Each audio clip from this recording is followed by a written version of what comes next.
মাননীয় স্বরাষ্ট্রমন্ত্রীকে আবু জাহেল বলা হয়েছে। আবু জাহেল কে ছিলেন? স্বরাষ্ট্রমন্ত্রীকে আবু জাহেল।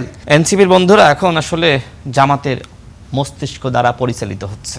জামাতের এমপিরা যত মুখ খুলবে তাদের অযোগ্যতা এবং মূর্খতা জনগণের সামনে তত বেশি প্রকাশ পাবে। আসলে 11 দল তারা বলছে আসলে তারা সরকারকে বিরোধী দলের কাজ যেটা সতর্ক করা, সে সতর্ক তারা করছেন, সমালোচনা সতর্কতা, এটাকে আসলে আপনারা ক্ষমতাচ্যুত করা এই শব্দটা ভাবছেন কিনা, ভাবছেন কেন? আসলে এইটা থেকে আমি রাখি। আর এটার সাথে আরেকটা প্রশ্ন করি, আপনারাও অনেক অধিকারের আন্দোলন করেছেন, আপনাদের জুলাইয়েরও একটা বড় আকাঙ্ক্ষা ছিল যে গণভোটের রায় বাস্তবায়ন। সেক্ষেত্রে আমরা দেখছি সংসদে সেইটা নিয়ে আসলে বড় আলাপ হচ্ছে না। সেখানে আমরা এই কে পর্দা চাচ্ছে, ওয়াশিং মেশিন চাচ্ছে, এটা নিয়ে উত্তপ্ত। আচ্ছা, কোন নারী এমপি কি পোশাক পরছে সেটা নিয়ে সংসদ উত্তপ্ত। এগুলো নিয়ে আসলে এরকম এই ম্যাটারগুলো আচ্ছা দেখেন, এগুলো অনাকাঙ্ক্ষিত। আমরা আমাদের এনসিপির বন্ধুদেরকে একসময় দেখেছি জামাত ইসলাম সম্পর্কে নানান মন্তব্য করতে। ৭১-এর দায় যাদের আছে তাদের সাথে যাব না, জামাত ইসলাম স্বাধীনতা, সার্বভৌমত্ব এবং মানচিত্র বিরোধী শক্তি, জামাত ইসলাম সংস্কার চায় না। এখন সেই জামাতের সাথে সংস্কারের দাবিতে আন্দোলন করছে। তার মানে জামাত যেহেতু ওই সময় সংস্কার নিয়ে প্রতারণা করেছিল, যেটা নাহিদ ইসলাম বলেছিল, নাসিরউদ্দিন পাটোয়ারি বলেছিল যে জামাত বাংলাদেশে সংস্কারের নামে প্রতারণা করছে, ঠিক 11 দলীয় জোট এই মুহূর্তে যে জনসভাগুলো করছে এটা জনগণের সাথে প্রতারণা করছে। কারণ তারাই বলে গেছে জামাত ইসলাম সংস্কার চায় না, আবার ওই জামাতের নেতৃত্বে এখন সংস্কারের দাবিতে বিশাল বিশাল গরম বক্তব্য।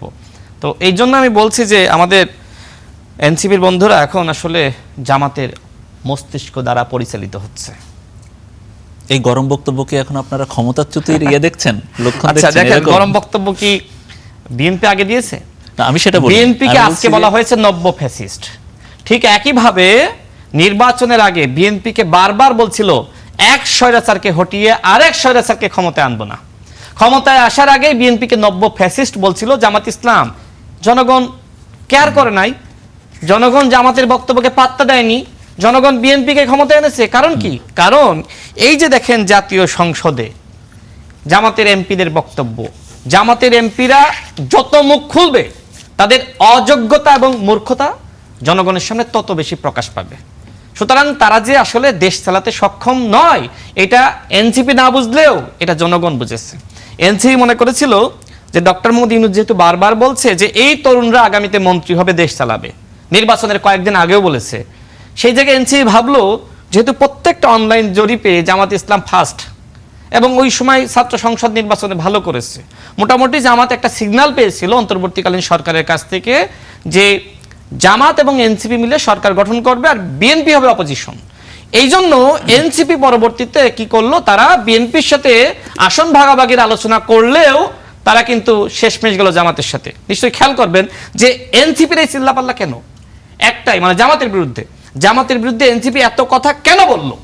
বলার একটাই কারণ, বিএনপির কাছ থেকে আসন বেশি ভাগিয়ে নেওয়া। আচ্ছা যাই হোক, আমরা তো প্রতিবাদ করছি যে সময় তারা এইভাবে মানে গালিগালাজ করছে, উল্টাপাল্টা বলছে, সেই সময় আমাদেরকে এটাকে এক প্রকার আমাদের বক্তব্য দিয়ে এটাকে প্রতিহত করা লাগছে। আজকে দেখেন জনসভা থেকে মাননীয় স্বরাষ্ট্রমন্ত্রীকে আবু জাহেল বলা হয়েছে। আবু জাহেল কে ছিলেন? স্বরাষ্ট্রমন্ত্রীকে আবু জাহেল। তো এই যে স্বরাষ্ট্রমন্ত্রীকে আবু জাহেল বলা হলো, এনসিপির কোনো প্রতিবাদ আছে? অর্থাৎ এনসিপি নাসিরউদ্দিন পান্ডাকে এইভাবে রাজপথে ছেড়ে দিয়েছে মাননীয় প্রধানমন্ত্রী, স্বরাষ্ট্রমন্ত্রী, মির্জা আব্বাস সাহেব, মাননীয় প্রধানমন্ত্রী সহধর্মিনী এবং জাইমা রহমানকে নিয়ে কটূক্তি করার জন্য।